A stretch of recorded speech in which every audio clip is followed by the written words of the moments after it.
көптөгөн жугуштуу оорулардын ар түрдүү жыналары пайда болуп атат. Бүгүнкү күндө биз азыркы сабакта кызамык тууралуу эмнелерди билебиз, ошол боюнча түшүнүк алсак.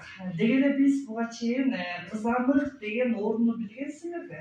Уккансыңарбы? Укканбыз, Ал кызамык оорусу кандай болот?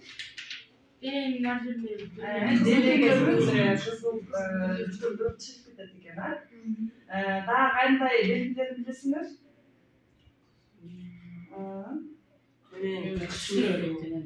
Денени кычыштырат, дагы адамдын дене табы көтөрүлөт.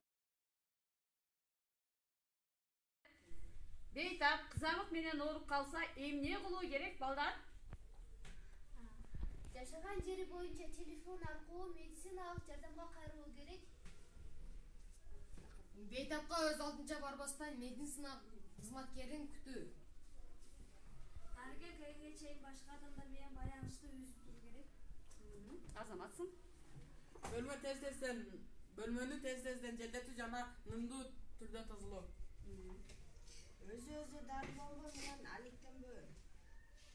Өзүн өзү дарылоо менен алектенбөө керек экен, балдар, азаматсыңар.